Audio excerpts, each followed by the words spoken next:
Hey guys, Caitlin here, and for this week's YouTube episode, I want to talk about getting my new job and how I have transitioned from the fellowship year and into my new job year.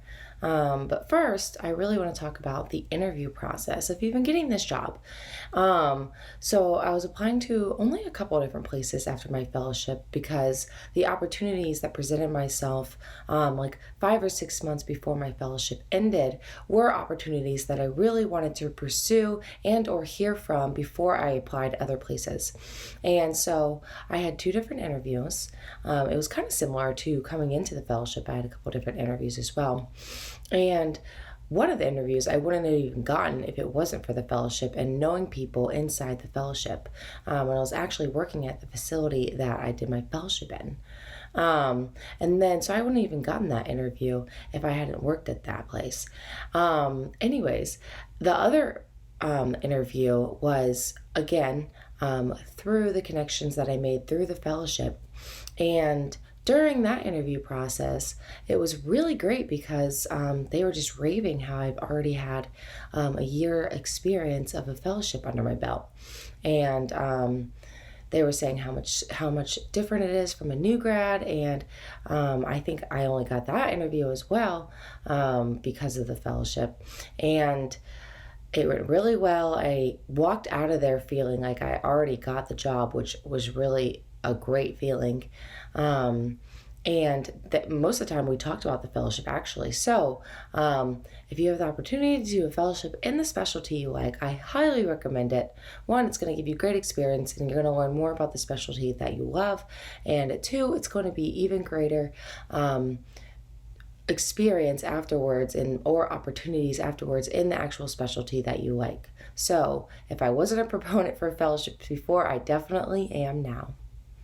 So the first week of my new job was pretty difficult. I mean, you have to learn a completely new EMR system, and that stands for Electronic Medical Record System, which was probably the most difficult part. And then just kind of figuring out how things work in that new facility. Who to admit into what areas? Do I transfer them? Do I order this test here, or do I have to send them to this location to order that test? And then how the flow works with the nurses at the new facility was a little bit different than how I worked at the old facility.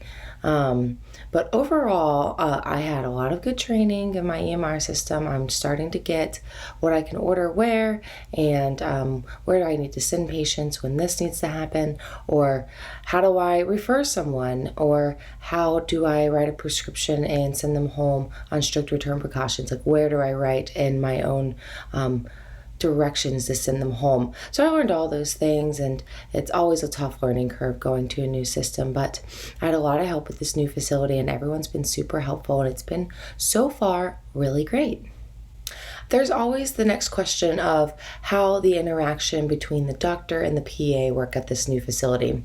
And I made sure I asked this in my interview process, and I didn't have any reservations about taking this job before because of the answer to that question. But it was really interesting to see what doctors wanted me to do with certain patients. So there's been some doctors that want me to present to them with every patient that I have, and that's totally fine. That's what I did in my fellowship. That's how I learned in my fellowship. So I'm just like, well, going back to what I know best.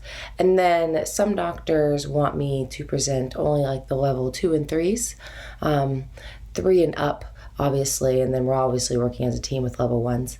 And then some doctors let me handle septic patients on my first day working with them. So it's been kind of a mix-up.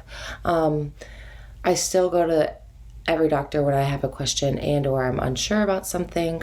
Everyone's been super friendly, and I would just have to say a couple of the other hires that I'm with are sometimes like scared, or they don't want to ask the questions that they're unsure about. And I'm just like, hey, look, if you're unsure, like that's what they're there for. So really have no reservations about asking questions what you're unsure about, even if it's something that's not going to kill the patient. I had a doctor go and look at this abscess that was healing, and I thought it just looked a little weird, and I had never seen that before and or felt that kind of like skin scarring from an abscess. And I just had him go take a look at it. I was like, well, I just want to make sure I'm not missing anything, and I wasn't, and he assured me that it was fine. And so yeah, just have no problem asking your attendings and or your supervisors questions, and or if they want to go look at a patient. I find it really helpful. It's how I learn more. And so I would just say, keep going, keep asking questions, even when you are in practice after the fellowship. And that's it, guys. Thanks for listening. I hope you enjoyed this YouTube video. I must say that I'm very happy that I did a fellowship, and I'm very happy in the job position I'm in now. And I just wanted to update you guys on that because it's been a little over a year now. And I hope to continue making these YouTube videos for you guys, and I hope they continue to be helpful. If you ever want me to talk about a specific topic, just leave a comment and I'll try and make a little YouTube video about that topic that you might find a little more difficult to understand. So just leave a comment below. In the meantime, see you next week.